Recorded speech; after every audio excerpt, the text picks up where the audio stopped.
what's going on? Today we're here with the man, the myth, the legend. The horrible scheduler. Yeah, not too good with my schedule. It's all good though. How you feeling, man? Feeling good, feeling phenomenal actually. How was that food you just ate?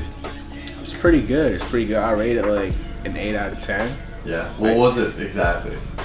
Barbecue chow mein, I think where'd you guys get that bad boy? Yo, Spicy Noodle House. Shouts out Spicy Noodle House. Osborne dog. That shit was fire. It was pretty lit. And we have coming back in for round 2. An alumni. Thatcher, the dance floor scratcher. DJ Scratch and Sniff. Hell yeah, dude. So freshman, where did it all start, dude? Where were you born? I was born in Canada. My heritage background is mostly Trinidadian base with like a little hint of like other stuff. Okay. But you can find the rest of that in my bio, which you should peep on my Spotify. It'll be in the link below. But yeah, I'm Canadian for the most part. What started me into rapping was kind of spontaneous. Well, man, we'll work our way into that. Gotcha. So, where in Canada were you born? Winnipeg. 204. All right. Days. So, what were you doing like for school? What were your early school days like? Elementary, where'd you go? JB Mitchell. I was at JB Mitchell for elementary school. That place was like hella laid back, man. It was like looking back on it, like all my other homies went to other schools. Like we all had like the same like kind of vibe and stuff, you know, at school. But I didn't realize I went to other schools, like how different it was. Like by the time like I got to like grade 6 and shit, like I remember one time we had a field trip. And they ordered some of the fucking stretch SUV limo. Oh. To go to the bowling alley. They were like a bougie ass elementary that's school. what I'm saying. To go to Academy Lanes, and I'm like, yeah. oh shit, normal, all right. Like maybe ain't no school buses available, right? But like it wasn't like that. I guess like they just fucking really had a love for the students or whatever it was like that. Okay. And like I guess as like I moved away from that school, I realized like they have like a lot of fundraising and stuff in the community that goes towards the school, so they can do stuff like that. Okay. Yeah. So they're like really involved with like community stuff, and the community's involved with them donating and always like participating with them. Hella. Like once a year, like in summer, I remember it was like the most lit time of year because there'd be like the whole field, like this huge ass field, like at least a football field and a half, I'd say. And they just fill this field up with like a bunch of like blow toys and shit, like slip and slides and like jungle gyms. Man, and I remember shit. my elementary did something like that where they had like the big bouncer slides. Yeah. And, like that kind of shit in the field. Yeah, that was pretty cool. It was pretty lit. And then we saw like the whole neighborhood out. Even if you weren't from the school, like everybody just would buy a ticket and go to town. Yeah, so it was pretty lit. What about middle school? Middle school, I went to River Heights. River Heights. Yeah, what was that like? I used to take Taekwondo actually at the River Heights Community Center right beside it there. Oh, where did what's the name of that bird there? A cardinal or something like that? Something like that. Yeah. But no like notable mentions from middle school. You go to any like crazy dances, you know, anything like that? You do anything crazy in middle school? No, for the most part, middle school, like I was chilling. Like I started out skateboarding like probably like grade 4 or something like that. Yeah. So like that stuck with me till like at least like grade 9. So all my middle school, because at River Heights I was only there for like 2 years, right? Okay. So grade 7 and 8 it was mostly just me like pulling up folks out of school, skating. That's when like my skipping habit started. Yeah. So it was just like a smooth sailing for the most part. So it was just like River Heights. That's why I call it River Heights. And then you were a Calvin boy for high school? Yeah. Sick. And then kind of just like into the same shit at the time? No, that was a huge switch up. I started meeting like different folk from like different crowds and shit. What kind? What do you mean? You got those homies that like you can bring around your parents, and the homies you don't want your parents to even know about. Oh yeah, everybody's got a couple friends like that. Yeah, like that's how it started. Started going to high school, and I started exploring different routes, you could say, I guess. Okay. Yeah. What were you like into growing up? Like, what was your first real like hobby? I think for me, my first real hobby would be basketball. Like, looking back on all my baby pictures, I always have a basketball. Used to have my first Michael Jordan jersey, like just little J-Von chilling. Was he your first like favorite basketball player and shit? Yeah, I think I was like the first person like I ever actually like idolized in life that like I looked up to like that. Like it was like I lived and breathed Michael Jordan. Like you'd see me at school if I'm not wearing a Michael Jordan jersey, I'm wearing a T-shirt with his face on it or like some Chicago Bulls. You were like a diehard fan. Yeah. Okay. You go any like sick basketball games or anything like that locally or traveling or anything like that? Actually, never. I think like way back I've been to one, but I think it was like an exhibition game or something like that they had here. Yeah. It was called those dudes who do the really tall guys. I don't know what they call it. Harlem Globetrotters? Yeah, that's probably them. Everybody loves the Globetrotters. It was pretty lit. How long were you like really into basketball for? And then what else did you find like after that? Basketball, I'd say probably up until like grade 5, 6, and that's when I got like more into skateboarding because they started opening more like local skate shops. Shit like that. Yeah. And were you like getting really into skateboarding? Yeah, like I was out there like every day, like 12 hours. Yeah. Like it was like my life. I was like living and breathing. I was like fucking. It was at the point my mom was like telling me stop skateboarding. You're running through too many shoes. Like. Yeah. Oh like, yeah, I went all through that, dude. Yeah. Who's your favorite local shop? Shout out Mike McDermott. Yeah. Green Apple, definitely for sure. Hell yeah. What was your favorite like, or not your favorite, but your first like skate setup? You remember? First skate setup. Actually, yo, shout out my cousin Megan David, because she actually gave me, it was like a Tony Hawk board, and it was like an original set with the design on it. I can't remember if she had like signed or not, but I had the original Tony Hawk trucks, like wheels, like the whole setup and shit. And that was like my first board, and that lasted with me for like solid 4 years. Like before I even noticed it was starting to break, I was like, nah, I gotta switch this out. Let's put this one in the collection kind of thing. Yeah. You still have it? Unfortunately, not. No. I took it to a play structure one day. I had what's it called? Those longboard wheels on it. So I was like, you know, it's gonna make it more sturdy, right? Yeah. Did a monster off the play structure, just clean snap. Yeah. Ooh. I was like, nah, that wasn't the move. Man, I have a pretty bad experience with skateboards and play structures. My actually first skateboard was stolen from my yard, and I lived right across the street from a school. It was Earl Grey School, and I lived like on Fleet, and it was stolen from my yard. So I was super pissed off in the morning when it wasn't there, and I went looking for it, and I found it broken up in pieces, like around the play structure at the school across the street. That's fucked. Man, I was so pissed, and it was my first board that I got in California. Damn. So it was like, you know, it was a big thing to me. I definitely feel that I had a baseball bat and a ball stolen from me when I was like 11. It was like this red MLB bat, right? It was like all nice and shit. And I think the ball was signed, thinking back on it. It was like a gift I wasn't supposed to use.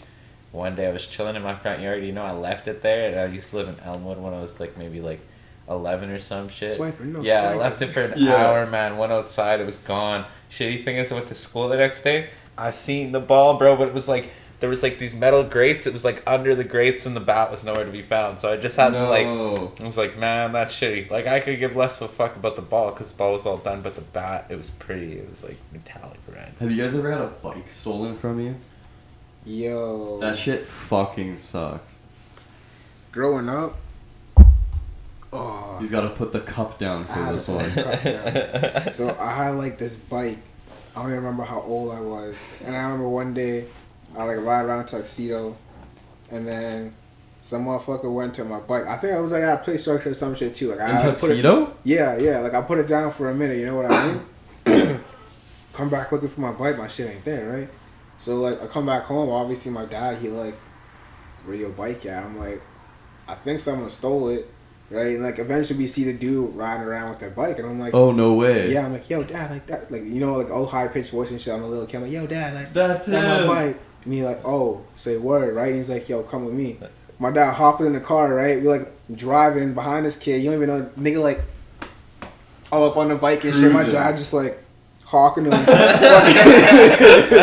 No way. way, man. Yeah, That's bro. sick. And like I'm young, man, so my mom was like, I'm getting my bike Don't tell me back. he just like kept going and just crushed him. No, Okay. no. It would have been better off if he did it like that and just called it a day, bro. Oh my So like, we pull up and the nigga goes to his house and he drops the bike like on the lawn, right? And I guess he notices we're following because like he sees me, so he brings the bike inside. And like my dad just kind of parks the car and we're like, wait there for a minute, waiting for someone to come out. And he's like, I'm gonna go knock, come with me. And I'm like, all right. I mean, like kind of walk up, yeah. So we knock and like of course the dude's dad answers and he's like, yo, like your son took my son's bike. No, he didn't. And he's like, you sure about that? And you're like, that bike right there? And he's like, no, he didn't. And he closes the door, right? No word of a man. lie. My dad just boot the nigga door down, grab the Did bike. he look like a shitty dude too? He looked like a shitty like old man. That was like probably influenced his kid to grab it and shit, That's right? horrible. My dad just boot the nigga door down, fucking grabbed his shit. Nigga was just like speechless, like scared. My dad big, bro, you know what I mean? So he's like, so the dude just backed off. fuck. We grabbed the bike, hopped in the car. He's like, And left. don't let that shit happen again. We gone. Yeah, because like what's he gonna do? Call the cops and be like, yeah, this dude just booted in my door and stole my bike. But then you'd be like, It's my bike, nigga. We got the receipt still. yeah, like, what the fuck? That's so funny. Yeah. So you were skateboarding and shit, and then what was your hobby kind of like after skateboarding? After skateboarding. Is that when you like kind of found music, or did you have something else? I feel like music I started discovering while skateboarding because I like doing like the video montages and stuff, and at the same time like listening to music to help me focus while I skate. So like that's around that time I think that's when the iPod Touch came out. Okay. So I had the iPod Touch from my older sister. She gave it to me when she got the iPhone. Like the first gen? Yeah. And she didn't like wipe it or nothing, so she had all the music on there. So like that opened me up to like Ja Rule, like Eminem, like just a bunch of like crazy different How shit. old were you at the time? Shit. I like to say like around like grade 6, 7-ish. So then I started like listening to that shit, and then like homie, because he was like from a different culture, right? So like his family listens to different music, and he's like, yo man, like you gotta listen like the Slim Shady like LP, like whatever, you know what I mean? Like I only heard Eminem like here and there kind of thing, right? And then from there like Eminem was all I played up until like grade 10. You were a big Eminem fan. Huge fan. I actually never had like a Eminem thing. Like I know he's good, and like he's got a couple songs that I like. For the most part, like I've never really had his music in my library, other than one CD I was given. I'm pretty sure it was given to me actually by Andre Jeanson. I think. Shout out Andre. I think. But, anyways, back to you. So, that's when you started like really getting into music, was with skateboard montages and like stuff like that. What kind of music were you exposed to growing up? What like were your parents listening to? And for my dad, he was really into like 50 Cent, Young Jeezy, Yo Gotti. what kind of Gucci Jeezy Man. are we talking about? Like Snowman. Yeah, but like, what was his album? Oh, I couldn't recall the album. Okay. But like, my dad was playing a lot of shit. G Unit too. I think that's what like first got me even into 50 Cent. After I heard that, he got me the G Unit shoes and like white and yellow, the low tops.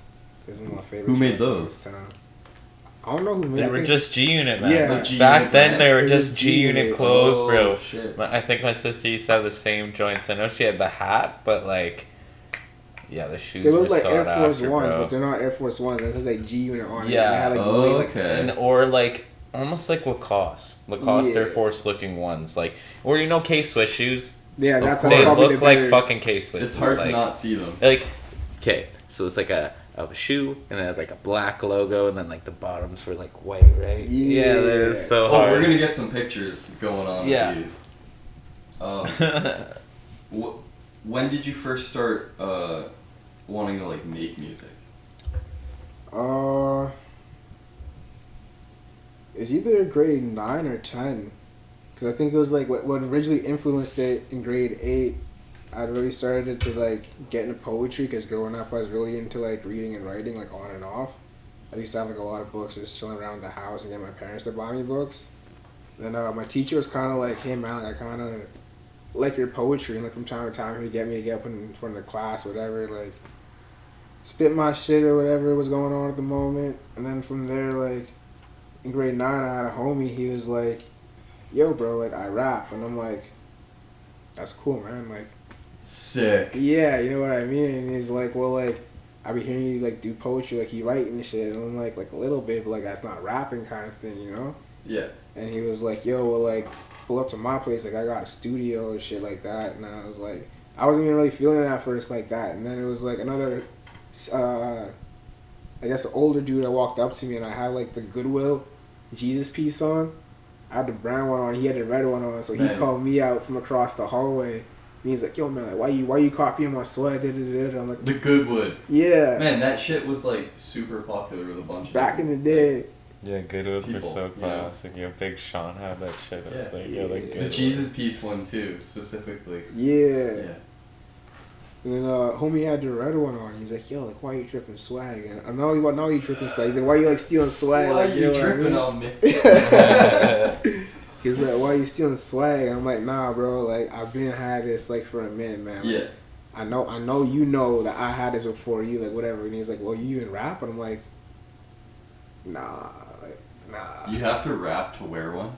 I guess that was like the was quote like, at the time. Yeah, it was kind of like a symbol. It was like a symbolic thing in a way, like the diamond ring nowadays. Not the diamond ring, but like the star ring. Yeah. It's like the equivalent to like the Goodwood in high school. Pretty much. How dare you wear Goodwood and not fucking rap? You gotta at least freestyle if you want to wear the Goodwood, bro. So essentially he like stepped up to you and been like, you know? Yeah. Was he trying to like dismantle your Goodwood or? I don't know. Like he's like a friendly person, like which I realized after, but like he really pushed me from that moment to like be in the stew. He's like, well, if you're wearing a chain like that, like hop in the stew.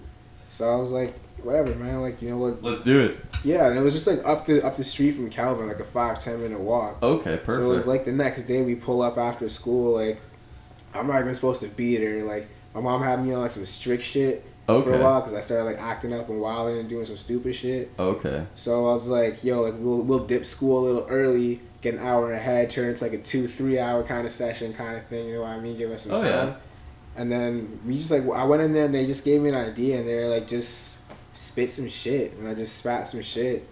And then, like something like a freestyle or something that you already had written. They just had me like sit down and write it there, and they were just telling me like the process of how to kind of formulate my thoughts and shit like that. And they were like it's similar to poetry, and like with poetry, what I usually would do is like kind of like patterns like A B B A B, like kind of switch it up from stuff like that. Okay. So I kind of started applying that to rap and like what they were telling me, and I eventually had like this kind of like pre-written there, and then like I didn't think anything of it. I was like, man, this shit sounds like garbage kind of thing. Then I guess homie didn't tell me he does mixing and mastering, so he just fucking sauce made that shit up and sends it back, and I'm just like, yo, what? This is me? Yeah. Do you still have like this recording anywhere? I could probably find it on my Gmail. I wouldn't be surprised. Yeah, if you like go on the internet, I got like some tracks that I wasn't able to take down that were like high school projects and shit. So if you're ever curious, you could probably find them up there. How many songs do you have like on your I guess on the internet right now? On the internet right now?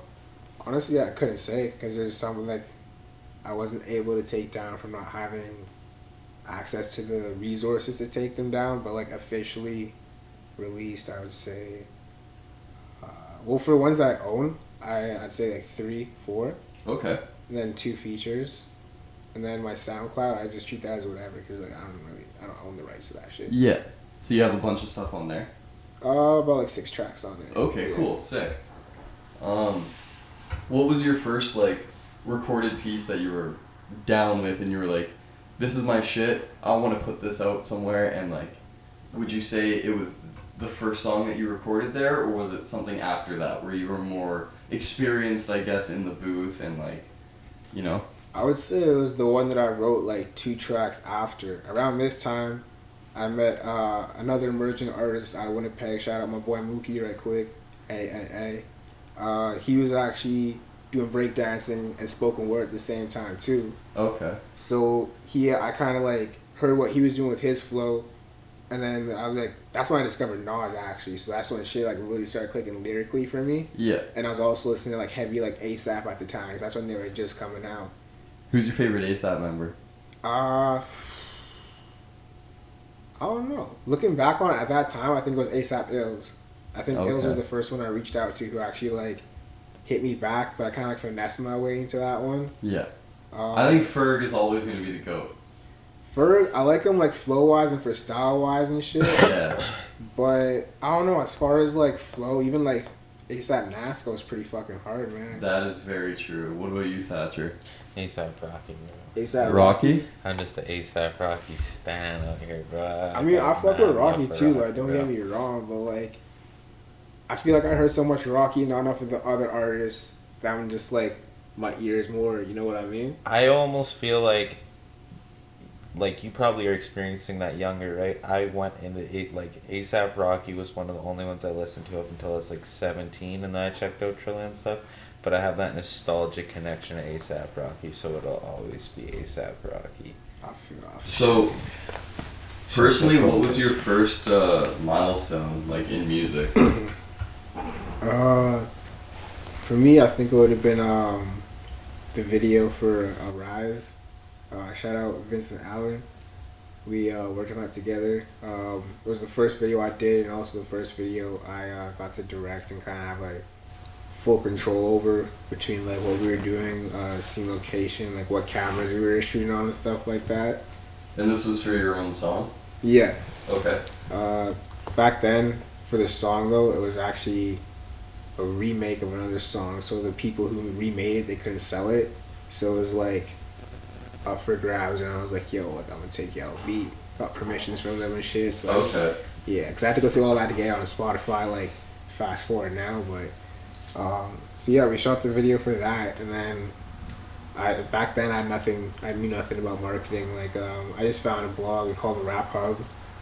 Shout out Rap Hub for putting me on back then, and they uploaded it to their platform, and like within the first week, I think it passed like 8,000 views on it, and I think right now it's sitting at probably like around 16 to 20,000 or something like that. Okay, damn. So for me, for like my first video, especially like I had such creative control over, and for like the other part of that too is like where it was reaching. Like it was people out in Japan who were mostly responding to it, and they're like, "Yo, like we see you applying culture elements of our culture into what you're doing. Like we fuck with your culture, you fuck with our culture." So it was like cool to make that connection. That was like the first kind of time I really got to experience connecting with someone like across the world through my music like that. Yeah, somebody that was a fan from like somewhere else. Yeah. Okay, that's pretty cool. And from there, like, what did you start doing with your music after that?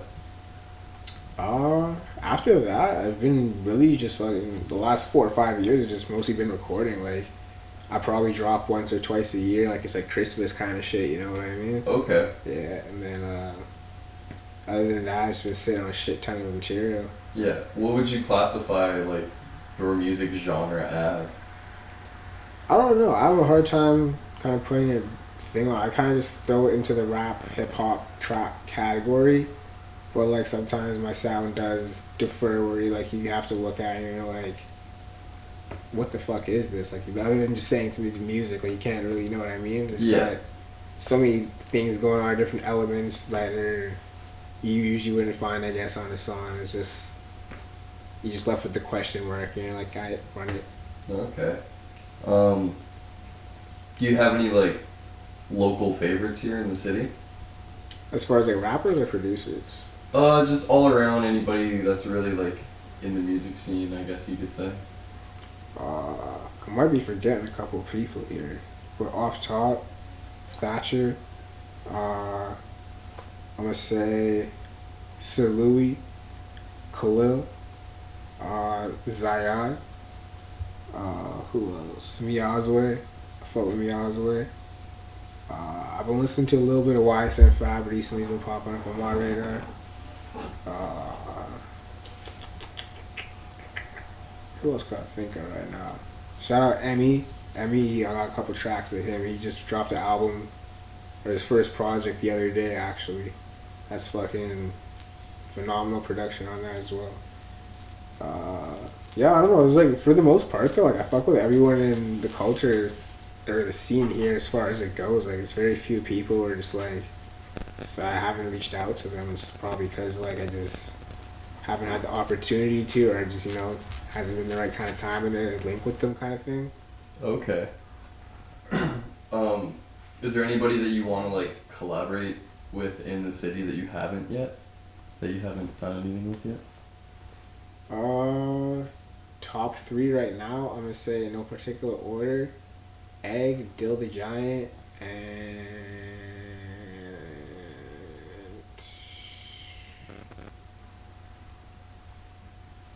who will I put for this last one? I'm gonna say Sebastian Gaskin, because I've been waiting to do a track with him for a hot minute. Okay. Do you have any, like, favorite tracks by anybody? For Sebi, his whole last project, actually, Contradictions, is he dropped that like probably 2 or 3 years ago. I still have that on repeat. It's like a weekend vibe, but it's like his own kind of twist on it for like that midnight kind of feel music. Okay. Yeah, so like that one gets heavy rotation for me. I'd probably say it's one of my favorite projects out of Winnipeg as well too. Do you have any, like, dream collaborations with any artist anywhere? Worldwide?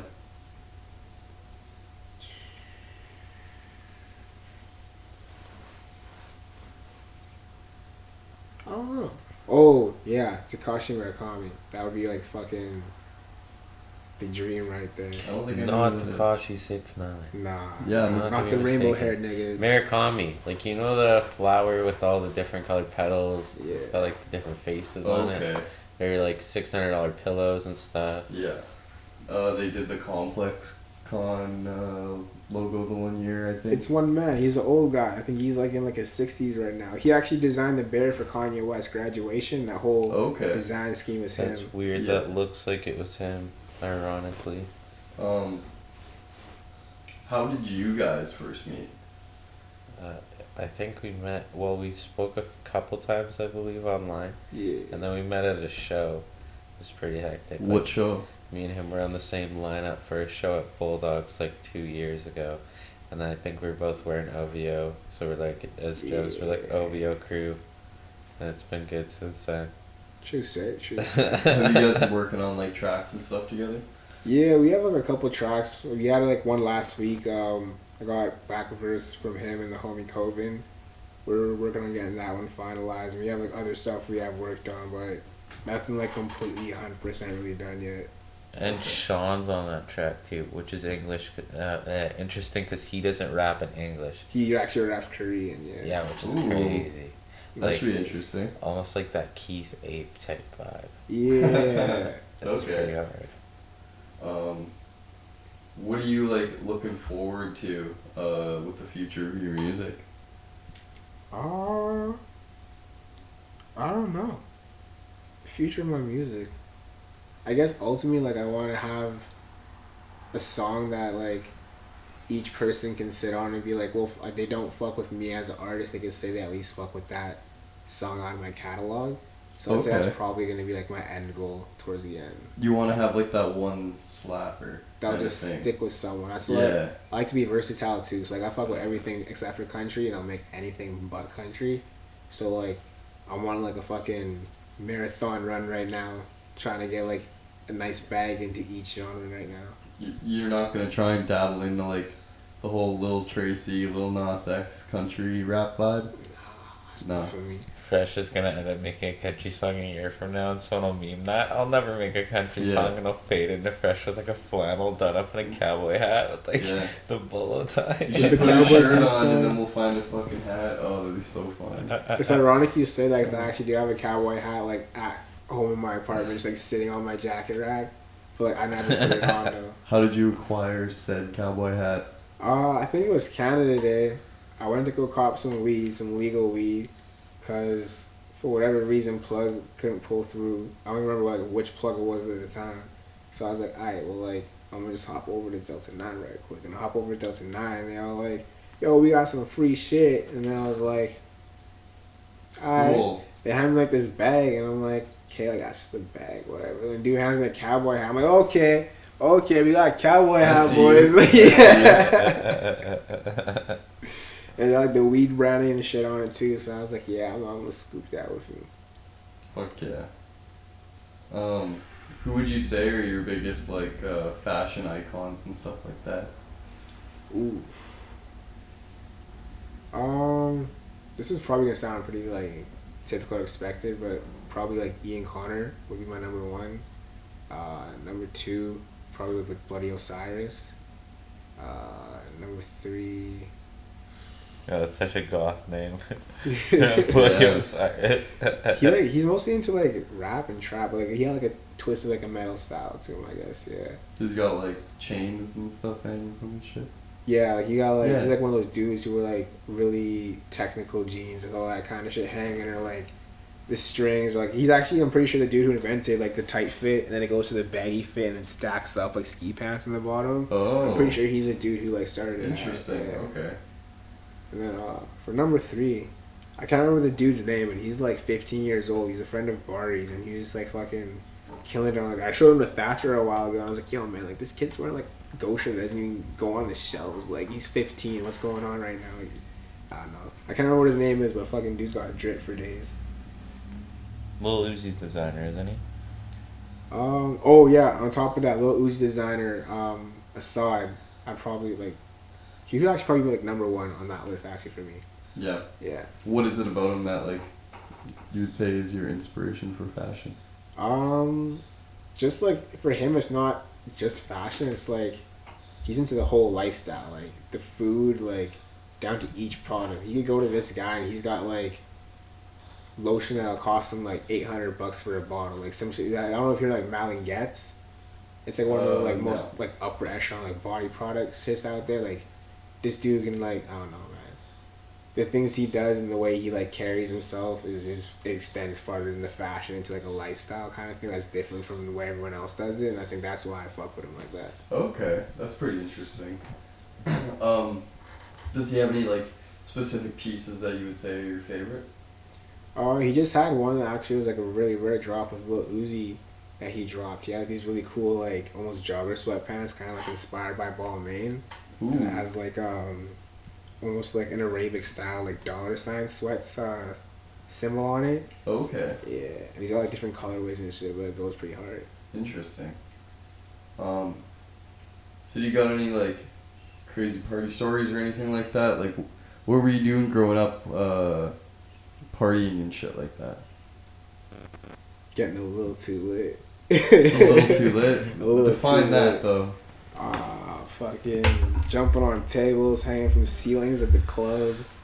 Fucking hanging from the ceiling. Yeah, I was a wild boy, man. I don't know why. I used to have this thing where I get drunk and I need to be like on a high place. Like if you back in the day, if you'd see me at OV, 99% of the time I'm on top of a table, jumping on a table, like either Millie rocking or some shit, or trying to grab onto one of them bars hanging from the ceiling, or like and just kicking your legs out. Oh man, fucking. just going full send. Nice.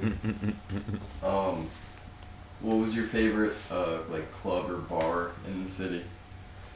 I'd probably say OV, honestly. Like a lot of ones I've been around and I've dipped and dabbled in, but I think OV being the one that stuck around is probably why I would choose it. It's the most continuous one I go to out of all of them. Okay. What was your most like memorable night there?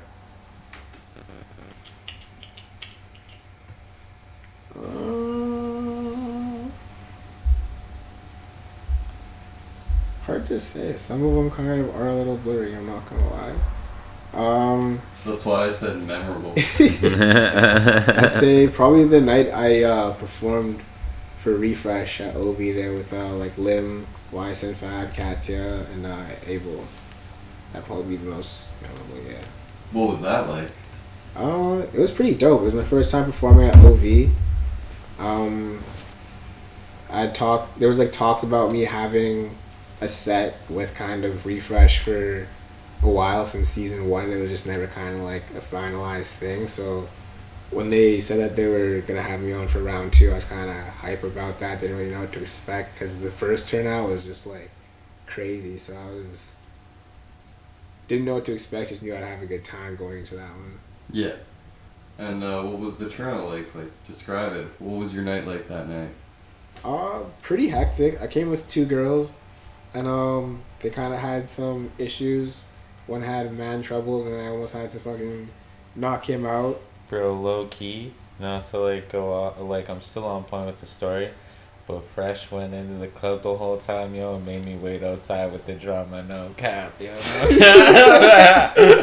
He's like, I'll be right back, I just gotta go, no, be quick. Man, this comes back like 2 hours later, the club's almost closed. I got to see his set, but it was lit, it was a class. It's my bad, bro. See, there's a lot going on, man. It was like, there's a shorty upstairs I was trying to talk to. I had Sasha and Ted there. You were downstairs, another 2 shorties. I'm trying to, like, you know what I'm saying? It's like, there was a lot of shit going Sounds down, like quite man. the situation. Yeah, there was fights and shit going down. Like, the first shorty had a problem with her mans. She dumped her mans, decided to, like, come to the freshest side of the building. You know what I'm saying? No. That's so funny. And, yeah, then after that, some other chick fucking apparently got smacked by her mans, and I was like, I don't like play with that shit, right? So like, as soon as I heard that, I was running down the nigga. I see him come out the club. I'm like, oh, I see you going, bro. Like, I'm sober after throwing. This is the show that you performed at? Yeah. And this happened twice. Keep in mind, I ran out 3 times. I ran out 3 times to go throw hands with people, bro. That night. Damn. Are you like X?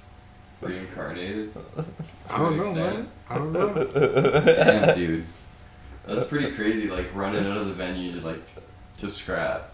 Oh, like in Was this before or after your set? This both. after, Like a little bit of both. I Oh, see shit. twice How many that. people were, like, at the club? Was it, like, it was, a good it was show? pretty packed. Yeah. It was pretty packed. I'd Yeah, say, like, at dude. least, like, half the venue was packed, yeah.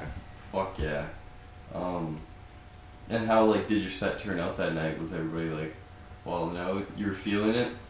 At first, I didn't know what the reaction was, to be honest, because, like, at that time I performed Two Face, which is, like, a very different track. It's very, like, Kanye-esque, where it's, like, really almost like a grunge vibe, like, in your face and aggressive. So that was, like, the first one that I kind of opened up with, and it was, like, I looked at the crowd, kind of, and I could see, like, certain dudes that are kind of just, like, they have that sour look on their face. I'm like, okay, like, they're connecting with it. Then I look at the rest of the crowd, and they're kind of just, like... And I'm like, well, are you vibing with it? Like, what's going on, You could right? tell they were stunned. Yeah, and then They the were just track. like, what? Yeah, so I'm like, fuck, like, am I fucking up? Do I need to go harder? And then, like, after that, when the song finished, and I was like, I don't think I said anything. I just kind of, like, started walking and pacing, and I turned around, there was all, like, the crowd's, like, lit up, and I was like, alright, okay, I guess now I did it right. I did it right there. When you followed it up, were they just, like, going all out with the second track? The second track was like, yeah, because it was kind of like leading vibes off of it. Like the first one was really aggressive, and then the second track was like Halloween vibes. So it was like dark, really hard fucking drums and shit. I actually managed to get like the whole front row jumping. People were like jumping on the stage, jumping off the stage. It was kind of like, I don't know, it was cool because this was the first time I had people kind of going out of their way to kind of interact with the stage presence that I was trying to give off and shit. Do you have like any photos or footage of the show that we can provide? Like, for photos, you will not see me in the professional photos just because I was constantly running in and out to try to fucking yeah. And other than that, homie Coven came clutch at the end after my set. We got some pictures outside and shit, and just with all the homies and stuff. I can send those to you for sure. Yeah. Sick. Do you remember like your first time performing? My first time. Yeah. What was that at? What was that like? That was the gas station theater in Osborne. Oh, I know where that is, beside the subway. Yes, sir. Ski. That one was very last minute. I believe it was at Kelvin. It was like the talent show kind of thing. And then like literally 3 days before, like, homie kind of briefly mentioned it to me. And then like by the second day, he's like, oh yeah, so like, I'll put our names down, bro. And I'm just like, bro, we don't have a track. Like, yeah, what are you saying? ready. Yeah. And he's like, no, we got this. We got 48 hours, bro. Like, just don't go home. Stay in this room and write it. I'm like, dog, like, what? Yeah. So fucking, I spent like 8 hours that day, and then like, right after school, another 8 hours, like writing it, and then I had maybe like 4 hours to fucking rehearse it and like memorize it. And somehow, by like the grace of God, I memorized the shit. So I was like content with it. But yeah, it was very last minute. It like threw me off guard, but in the end, I was Dude, that's really happy I impressive did as it. fuck though. Being able to like prepare a song and perform it in 48 hours. Yeah, I guess so. No, man, think about that. You fully prepared a song to perform in 48 hours. How was the performance of it? I'd say it was like smooth, but at the same time it kind of felt rough. But I guess maybe the crowd wouldn't pick up that as rough because it was the first time kind of seeing what was going on compared to us. Like we knew what was supposed to be done, like when and what and how. Okay. But like looking back on it, like I guess for your first show, like there's obviously gonna be things you can improve on and stuff. But overall, I was content with it. Was it like a long time until after that where you had your second performance, or? No. That year actually went really good for me. I did a couple opening shows for artists that ended up being sold out, and I had like this kind of like a 4 or 5 streak going there for a while.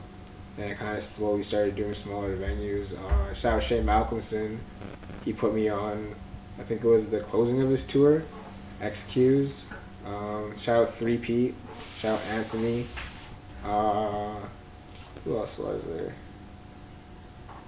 There's a couple other ones I'm gonna be forgetting right now, but it was just like it was a time for me. Used to be like an artist who just had like maybe 5 tracks at the time to be brought out and be doing like a sold out show with like the OG, like people who I look up to, you know what I mean, in the city. Like it was pretty dope time. That must have been quite the experience for you. Yeah. Nice. Who would you say are your like favorite artists right now that you're listening to? Definitely hella lucky.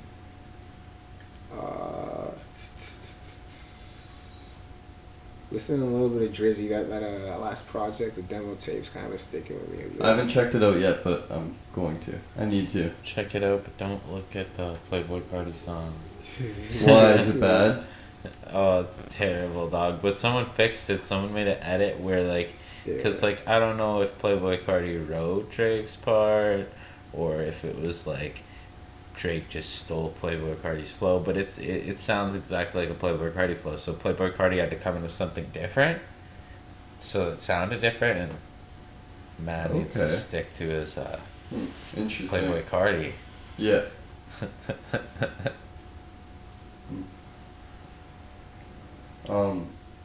What are you guys looking forward to, like, music-wise for the future? Are you guys like going to be putting out anything together that you're really hyped on or anything like that? Most of the stuff we're working on right now is kind of like on the back burner for the moment. Okay. Later in the year, I wouldn't be surprised if you do see a release from us though. Yeah, I feel like at this point we'll probably have like a tape or something, because it's like, it's not like the songs we make aren't fire, it's the fact that they're so good to the point where it's like, when do you drop this, you know? Like a homie that had a song with us kind of dropped it early without us like promoting it or anything, so that kind of didn't It kind of went under the radar. yeah, it went under the radar, but it's still a fire song, don't get me wrong, but yeah, we're gonna probably re-release that and make it more piped. What do you got going on right now for music and stuff, Justice? I have 2 tapes in the works at the moment. 2? Yeah, so one is going to be called Sessions, and I'll actually leak the second name. The second name is called Love Me Longer, which is going to be like, either it's going to be Love Me Long, and then the extension with a couple more songs is going to be called Love Me Longer. It really depends on, you know, when I have that epiphany of, okay, this is it. But for now, that's kind of the idea of both names. They're both going to be like around 7 songs and have some weird vibes to like both of them. The first one will be like Sessions, will be like kind of what I know, and the second one's more experimental, but I realize that's more my sound, it's just different things. Okay. How long have you been like working on all these tracks and preparing them for these? Probably like literally a year. Okay. And these are some of the things that we were talking about in your interview, like some of those tracks that you were sitting on for a while? Yeah, because I get like super anxious with, okay, should I drop this, and it flops, and then it usually ends up doing pretty good. So it's like the anxiety of dropping the next track and it not doing as well as the next one, I feel like comes from when I first started and I just dropped tracks willy-nilly and stuff, and I have to remove them within the first 24 hours, because like I was pretty under the radar already, right? So if I dropped this track and it didn't do as good as the prior one, I'd be like, man, like that's shite. But you know, it's all just the process of going back to the drawing board and realizing like you gotta put promotion behind these tracks too, because you can make such a good track, but if nobody hears it, no one's gonna know it's such a good track, right? Very true. Are a lot of the tracks done with Billy Boy? Most of them are done with Billy Boy, but I tried to reach out because my whole album was produced by Bill, aside from one song. Who is the one track not produced by Bill? Oh, the one track not produced by Bill is I don't even know who produced it, but What do you mean? I don't even. Oh no, never mind. There was 2 tracks not produced by Bill. One was produced by Lil Dre. So shouts out Dre. Man, shouts out Dre. Dre's the OG. You know, he's good with it. But on my new tape, I got produced by Silent on it. I should have this guy named Nick Levin. He's pretty good with it. Shouts out Nick Levin. Okay. I got another person named Chase Fox working on one of the beats, and he does like normally band type stuff, but since I like his band type stuff, I was like, you know what? You should make me almost like some rap type, almost alternative stuff with that. So he's working on that right now, but mostly Bill production. Oh, and I have a track produced by Shanks MBM on there, which should be hectic. Do you have like a favorite track? Personally, I have this one that I really like, and I actually ironically recorded this week. I think it's like my breakthrough song, because I've almost took everything from like other songs that I've made and I put them on this one song, and that's like my sound. It's like if a song is the same through the whole way, unless it's like a minute song, people get really bored, but the song's like 3 minutes, so it's very alternating. Okay. Yeah. Phresh, what are you doing right now? You just dropped that one track. Two-Face. What's going on with that? Well, this year we're switching from my annual drops, and I decided to drop more material. So we're gearing up for the next release right now. We had everything ready for it. It was supposed to drop on the on the 29th, but I wanted to change the creative direction that we had for the marketing plan last minute and kind of be a little more diverse and focus on the visuals for, I guess, for more the listener, the people who will be approaching it. Okay. So it'll be more welcoming and more something they can interact with along with the music throughout the campaign. So that's going to take like a couple extra weeks, like 2 or 3 weeks, but the next track is definitely dropping for next month for sure. What's that track going to be like called or anything? That track is going to be called Vibes, and it's going to be produced by my boy Loud Pack Beats. Shout out Loud Pack, ATM. Are you working on like any other things for after that already, or are you still just kind of taking it slow and just working on those right now? Or I guess that track. I have like personal albums, like I think I mentioned earlier. I have projects that I have finished, that I have done, that I just haven't put out, which I call like personal projects that sit in the vault, where it's like whenever I'm in the mood for it, I listen to it. So like right now I got like 3 of those in the works right now with kind of different sounds, but no like official album or anything like that kind of going on. Okay. And the weird thing with Phresh is too, he probably has over 100 songs on his not his laptop, his PC alone. So I can't imagine what other producers have, etc., etc. He's a man of, I'd say like a perfectionist almost, you know? So it's like every 30 tracks he makes, you might see a Phresh song. Who knows? Do you find yourself like going back to these songs and like perfecting little things or changing things, or are they like done? Oh yeah. I'm not one like, for me, like when it comes to the recording process, it has to be one take. If it's not one take, then we're not getting it done that day. We'll try again tomorrow. Oh, that's interesting. Yeah. But like for the most part, if like I'll listen to something and if like for one day I think it's fine and I come back to it and like even if it's something as like my breathing sounds a little off or something, I'll be like, hey, scrap it. Let's go back and clock it in again. How long does it take you to usually record a track? Like for the vocals, doing that? Depends. If I'm doing it by myself, it can take anywhere from half an hour to like 3 hours between recording to get into like a final mix or like a reference mix. But if I have like, say Sasha with me or like an engineer or something, it could easily be like 30 minutes, 45 minutes and on to the next track. Damn. What's your recording process really like?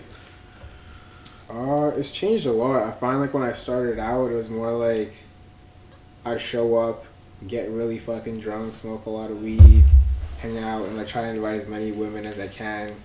And now it's more like a lot more reserved. Like I'd rather be in like a dimly lit room or having a candle on or something, or like listen to R&B before I go into the booth, just to kind of like really relax myself. You know. Do you have any like favorite artists? Honorable mention for R&B. I've been listening to a lot of No One, Party Next Door, Work in Silence, and who else off the top can I think of right now? A little bit of The Weeknd, I guess. I don't know if you would consider him R&B, but I've been listening to a little bit of The Weeknd. Justice, you should keep the phone over there. Oh, He's yeah. smashing on the fucking table. I'm sorry about that. Yeah, it's probably bad for the. Oh my god, yeah, it's probably hurting people's ears with headphones and stuff. They're probably like, man, why does he keep doing that, man? That's okay. I'm sorry, yo. So, how do you go about like getting a beat and stuff like that? Usually these days I reach out to producers. My other alternative to that would be to go to YouTube and hunt down producers, because if I can't find someone locally or that I know who can produce a sound, there's a 99.999% chance out of the millions of YouTube producers I'm going to find one that can produce the sound that I'm looking for. For sure. So after that, it's basically hit that person up, be like, hey, like, I like how you laid this out, made this sound. Can you recreate or do something similar to it, and I'll pay the least, and kind of work it out like that from there, however the paperwork goes or however they want to do their business. Yeah. Have you bought many beats yourself? I'm a lease guy. Yeah. For me, like, a lot of the music that I do have, I'd say like 70% of it I actually own the rights to now currently, thankfully. What was the question again? Have you bought beats? Oh, bought beats. Yeah, but no. Other than like leases, I haven't full out bought like not even a single beat. Okay. And then after you like select your beat, you just like go to the studio, or do you just kind of sit on it for a while and like write to yourself, like listening on your phone or something, or on your computer? Well, what I like to do is I like to have the producer send me a beat, and I'll specifically ask for them to like modify it so it's not the original one, so they know I'm not going to just run off with it and release it behind their back or something. And I like to do like a track out or a reference, and depending on how I feel with the reference is when I move to stage 2, where it's like, am I going to buy this? Can I fit this into a release plan? Am I going to release it this year, next year? Like, that's where those kind of questions come into play. So that's how I go about it, because I feel like if I just buy a beat, I can sit on it, and then maybe like my verse is like shit, and then I'm like, man, I just paid like $300 for this beat, and I got nothing to do with it now. Yeah. So you're probably like pretty selective when you're writing your lyrics to these beats and stuff like that, because you don't really want to waste the beat, I guess you could say. Yeah. Has there been times where you've gone through a lot of trouble to get a beat and then you just couldn't write anything to it or anything like that, or you just weren't feeling it? Sometimes that happens. I feel like a lot of the songs I show my friends, a lot of the ones that they like more are the ones where I had like that kind of a feel towards it, whereas like I felt like I kind of forced to finish it, but then I guess my opinion and my feeling differentiates from others. So yeah, that's true. Justice, what's your like whole writing style like and everything in your studio process?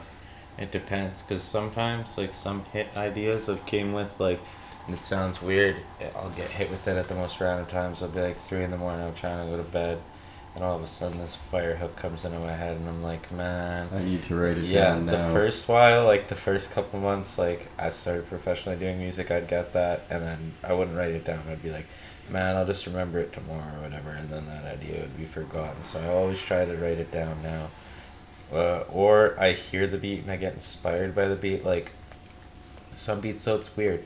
I'll hear them at the time and I won't even think anything of it until I show someone like a catalog of beats I have or something, and they're like, this one really stands out, and I'm like, wait a sec, yeah, it does.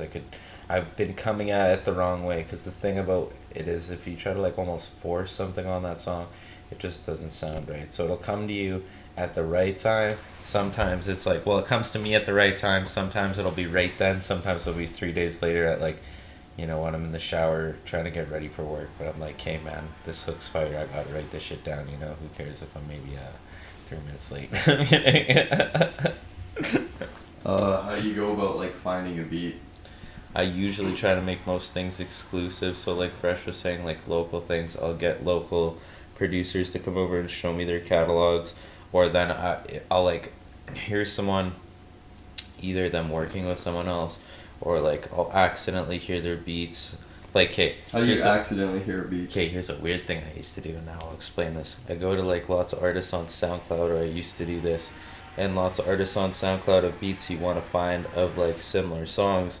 You go to the comments, and usually they'll be like, hey, I make beats like this, and they're actually trying to get a hold of the artist. Oh, you fish through comments. But yeah, but actually the weird thing is, once in a while, I did that when I first started. Interesting. Yeah, that was like, you know, it's not on like, I'm not going to go to Drake stuff or something, but if I'm going to go to like some alternative artist and it's a really weird instrumental, you can find lots of those weird instrumentals in their comments, right? Yeah, that's true. Like Bobby, if you've ever heard of him with the Sixes, for example, he's like really spacey, like young, lean beats. So I found a producer from that, for example, like just one day, and it pops up, right? If you're listening to the song on SoundCloud, I don't know if you've seen that feature. So that's how I accidentally found it. I seen it pop up, and I was like, yeah, that's actually a really weird idea. It worked a couple times, but mostly try to make things exclusive, and I try to like work with the producer.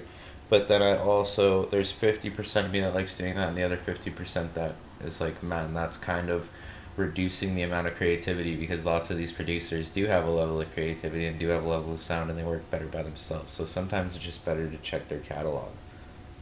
Very true. When you guys are in the studio together, tell me what that's like.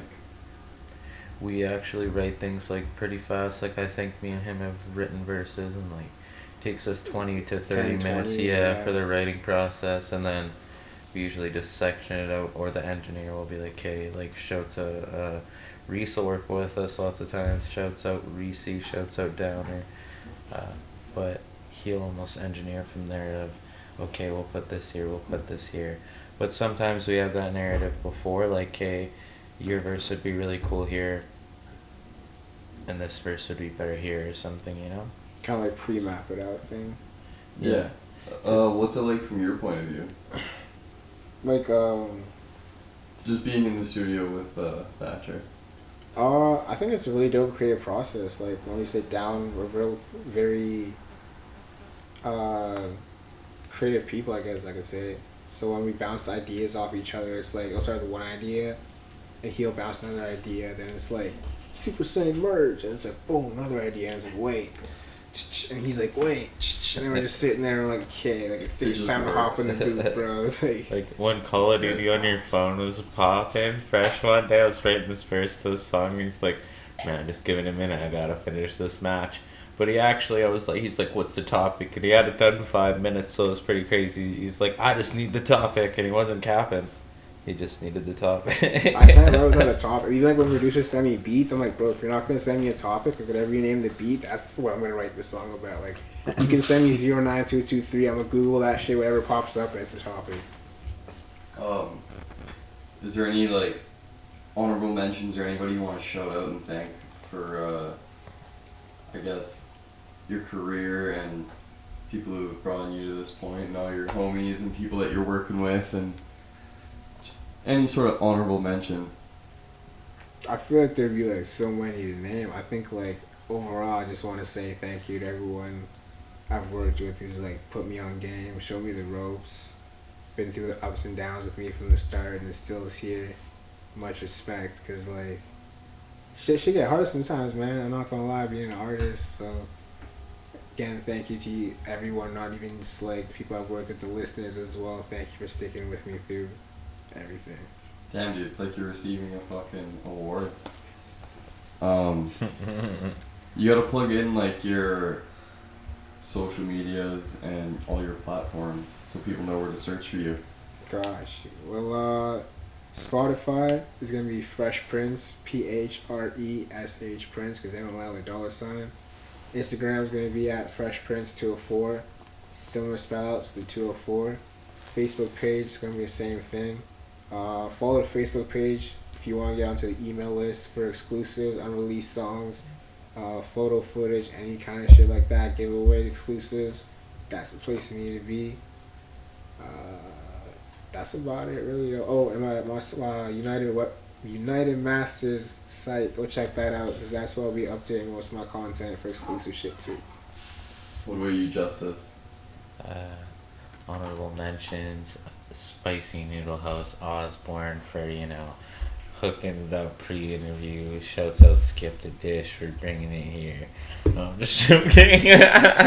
The food game. This will probably come out around the time of sessions, so thank you everyone that worked on sessions, and shouts out Donnie for having us on here. Shouts out Donnie. It's been a lit time. It's been good, boys. It's been good. Shouts out Fresh's Double Cup. Where can people go to find your music and stuff? Thatcher Robinson, no spaces, spelled super granola, spelled like a grandmother. Swiss Family Robinson. Thatcher, how you'd spell your grandma's name, Hey. And I actually mostly own exclusive rights to that name, so although there is a book author or something named Thatcher Robinson, I've drowned him out.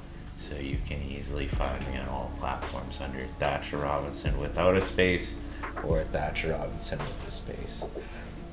If you could fight him with one weapon, what would it be? The author?